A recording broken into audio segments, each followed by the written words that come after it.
Alright, यहाँ से मैंने कुछ ट्रेड्स अपवर्ड डायरेक्शन के लिए कॉल ऑप्शन की ट्रेड प्लेस कर ली है।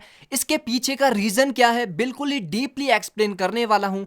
चैनल को जाके सब्सक्राइब कर लो और वीडियो को पूरा एंड तक वॉच करना, स्किप बिल्कुल भी मत करना, अदरवाइज इंफॉर्मेटिव चीज आप मिस कर सकते हो। तो ये वाली जो मैंने ट्रेड प्लेस करी है ये इसीलिए करी है क्योंकि सेलर्स की अभी मार्केट में वीकनेस है।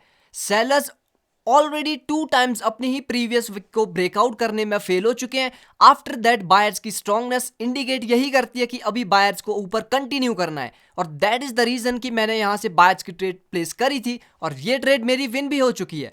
अब इस वाली कैंडल में गाइस गैप अप हो चुका है और गैप अप एग्जैक्ट इस ग्रीन कैंडल की अपर विक पर है। तो हो सकता है कि ये वाली कैंडल एक रेड कैंडल बन जाए, लेकिन हम सेलर्स की ट्रेड मार्केट में बिल्कुल भी नहीं कर सकते क्योंकि बायर्स की अभी स्ट्रांगनेस है, और बायर्स की स्ट्रांगनेस है तो बायर्स मार्केट में रेजिस्टेंस से भी आ सकते हैं। इस चीज को ध्यान से सुनना जो कि मैं बोलने की कोशिश कर रहा हूं। ये कैंडल जरूरी नहीं है कि वो रेड बने क्योंकि बायर्स की स्ट्रांगनेस है मार्केट में। हमें सिर्फ यही प्रिडिक्ट करना है कि कौन सी पार्टी मार्केट में स्ट्रांग है। अगर हमने ये चीज प्रिडिक्ट कर ली कि बायर्स मार्केट में स्ट्रांग है या सेलर्स है, तो आप डेफिनेटली मार्केट में ट्रेड प्लेस इजीली कर सकते हो और विन भी कर सकते हो। मैं बेसिकली इसी चीज से ट्रेड्स करता हूं और कोई रीजन नहीं है कि मैं ट्रेड प्लेस करता हूं। सिर्फ स्ट्रांगनेस आपको देखनी है कि कौन सी पार्टी मार्केट में स्ट्रांग है। अगर यही चीज आपने प्रिडिक्ट कर ली तो आप मार्केट में लॉन्ग टर्म के लिए इन्वेस्ट अच्छे से आप प्रॉफिट जनरेट कर सकते हो।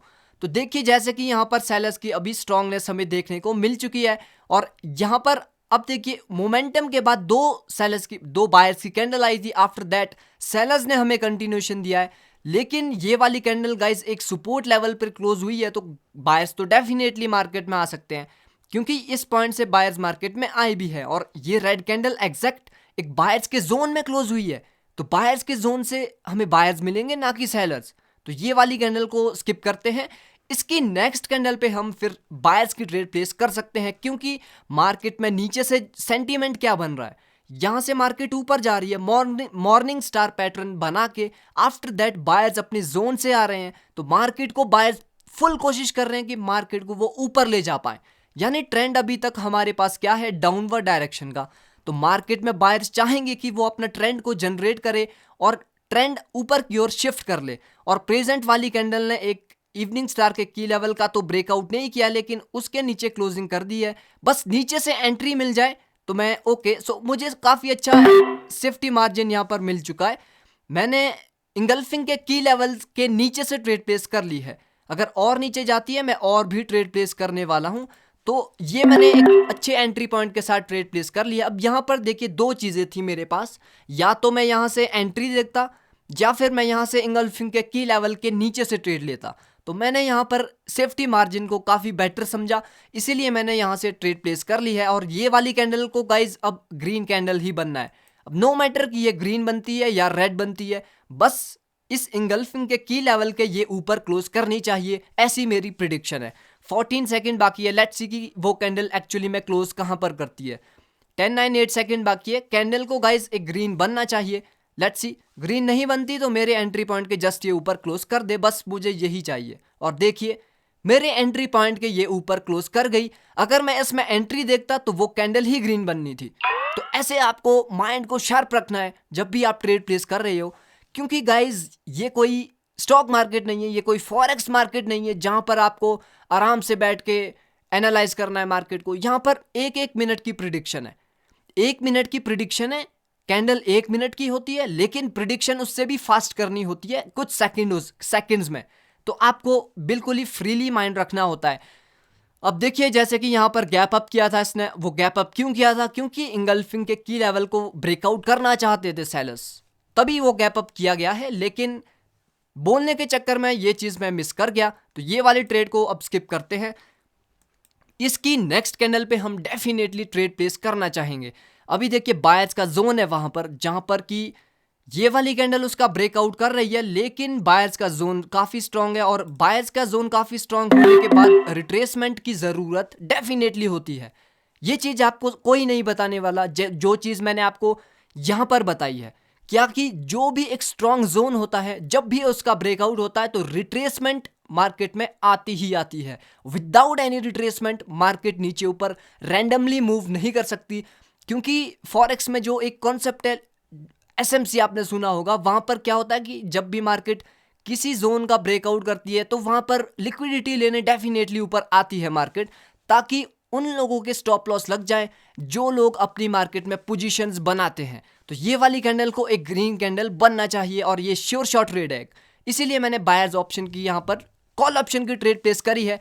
और देख सकते हो कि ये वाली कैंडल भी कितनी बड़ी बन रही है। ऐसे आपको प्रिडिक्शन मार्केट में करनी है और मैं डेफिनेटली बोल सकता हूं कि अगर आप मेरी वीडियोस को पूरा एंड तक वॉच करोगे तो आप डेफिनेटली अच्छा खासा प्रॉफिट मार्केट में जनरेट कर सकते हो।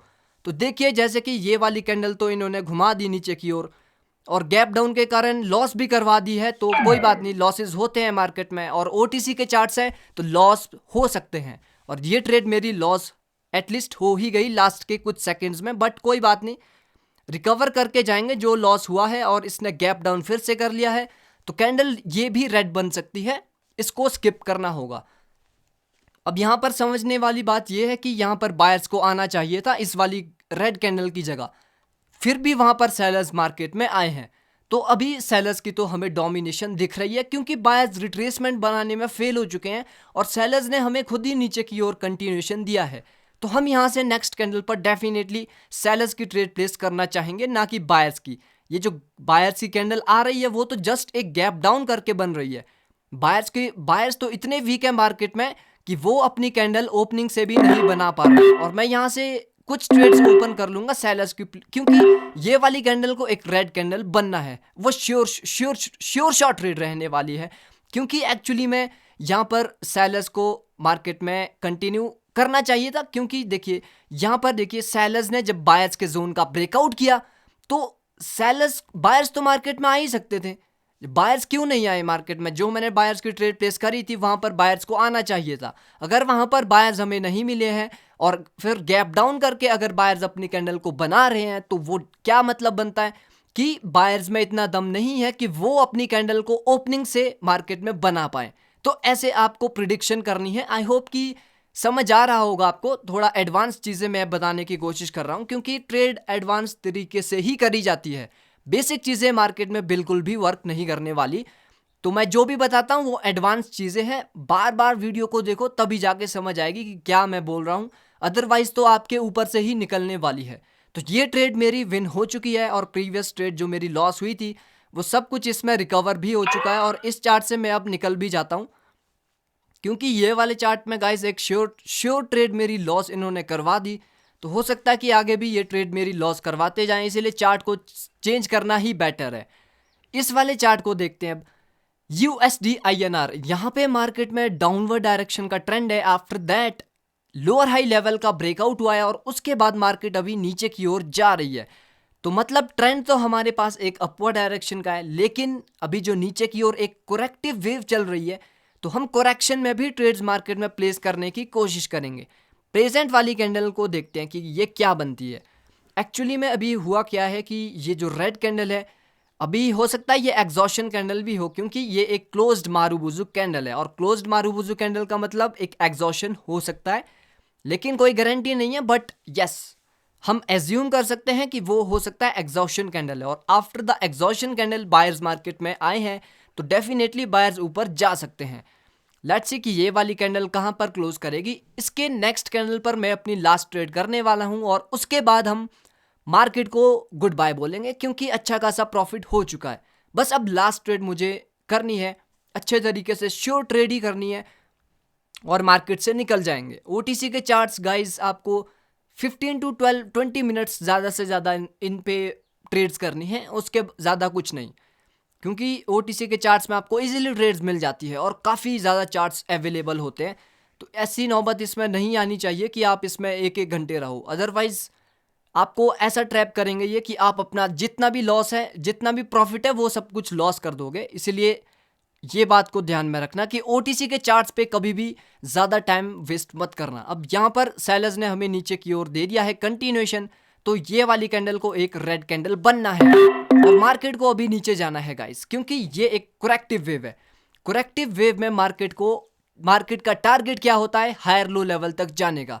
तो मार्केट अभी हायर लो लेवल तक जाने वाली है और हायर लो लेवल कौन सा है? ये वाला।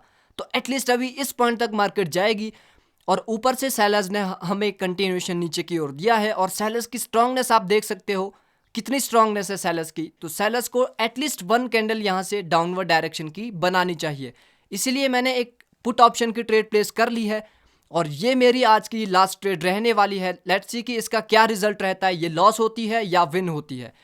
नो मैटर कि लॉस हो जाए, लॉस भी हो जाएगी, मैं अपना सेशन क्लोज कर लूँगा, फिर भी हम प्रॉफिट में ही क्लोज करेंगे। 10 सेकेंड बाकी है, अभी काफ़ी नीचे से देखिए OTC चार्ट्स हैं तो इतनी स्ट्रॉन्ग कैंडल बनी रही थी, बट यहाँ से देखिए कहाँ पर घुमा दी इन्होंने। तो ऐसा OTC में होता है इसीलिए। और ये ट्रेड मेरी ओके, सो ये ट्रेड मेरी आई थिंक विन हो चुकी है। ठीक है, विन हो गई है ट्रेड। लेट्स सी इसका रिजल्ट आने देते हैं तो अपनी वीडियो को क्लोज कर देंगे।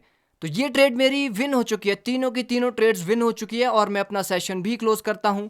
तो आई होप कि आपको एवरीथिंग एक्सप्लेनेशन समझ आई होगी कि मैं जो ट्रेड्स प्लेस कर रहा हूं उसके पीछे रीजन क्या है। आपको भी ऐसे ही डेमो पे पहले प्रैक्टिस करनी है और तब जाके आप इसको लाइव पे अप्लाई कर सकते हो। तो आज की वीडियो में यही था and take care, good bye.